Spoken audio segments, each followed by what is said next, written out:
Today, we're jumping into the mind of John Rawls, a philosopher who tackled one of the biggest questions you can possibly ask. If we could start from scratch, how would we build the rules for a society that's truly fair for everyone? It's a huge question, right?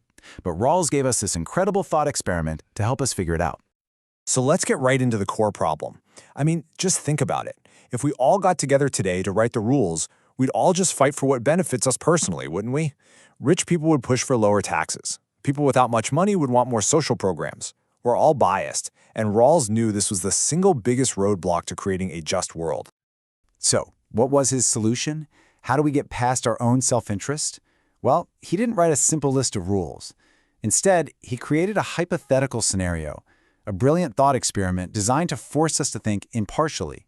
He calls this setup the original position. Just imagine a group of smart, rational people are about to design a brand new society from the ground up. Their one and only job is to agree on the fundamental principles, the Constitution, the economic rules, the whole shebang. But, and this is the genius part, there's a catch. The key ingredient that makes this whole thing work, the secret sauce for fairness, is what Rawls famously called the veil of ignorance. This is really the foundation for how we get to real justice. So this veil isn't a real thing, obviously. It's a metaphor. It's a way of saying that these social architects are shielded from knowing anything specific about who they themselves will be in the society they're created. And think about what that really means for a second. Behind this veil, you have no idea if you're going to be born rich or poor. You don't know your race or your gender. You don't know if you'll be a brilliant athlete or if you'll have a disability. You don't even know what you believe in. All the things that give us our biases are just gone. So here's the billion-dollar question. If you don't know where you're going to land in this society you're designing, what kind of rules would you make? You'd have to pick principles that protect everybody, right? You'd want to make sure the worst-off person is still treated fairly because, hey, that person could be you. You're not going to gamble with your basic rights. Rawls believed that anyone thinking rationally from this position would all agree on two key principles of justice. And these two principles have massive implications for how we think about law, government, and public policy. Okay, here they are. First, and he said this is the top priority, non-negotiable, the liberty principle. Everyone gets the most freedom possible, things like free speech, the right to vote, due process, as much as you can have without stepping on anyone else's freedom. Then, and only after liberty is guaranteed, we can look at inequality. And he says inequalities in wealth and status are okay, but only if two conditions are met.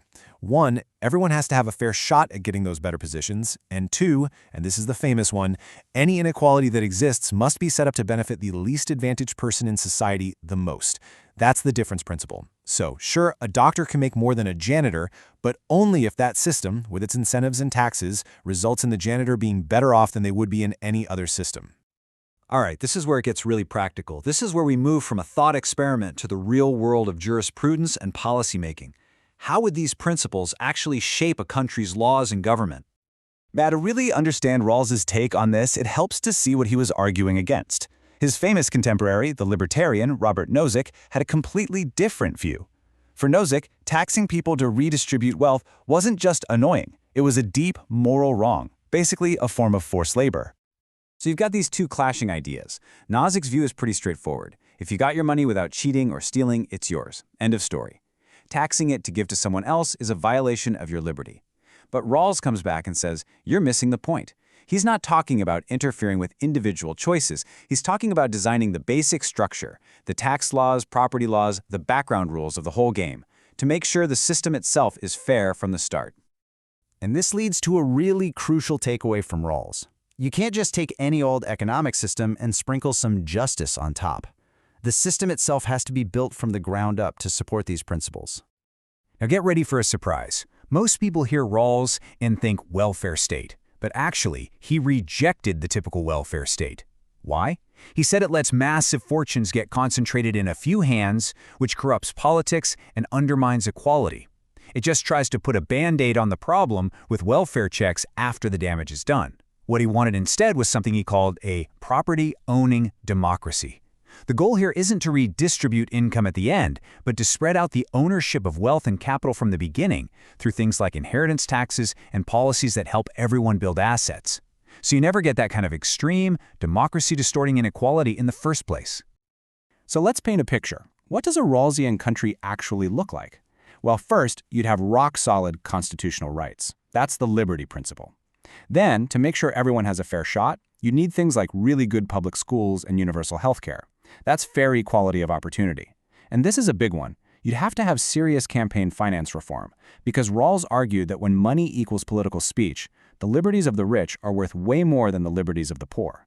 Finally, yes, you'd have progressive income and inheritance taxes, not just to pay for things, but specifically to prevent the kind of massive wealth pileup that threatens the whole system. And that brings us full circle, all the way from this abstract idea in our heads to a very concrete vision for a just society, and right back to a question for you and me. So, here's the final thought. If you, right now, were put behind that veil of ignorance, unable to know who you'd be, what kind of society would you design? When you look at the world we have today, what would you change to make sure that no matter where you ended up, you'd know the rules of the game were truly fair? That's the powerful challenge that Rawls leaves for all of us.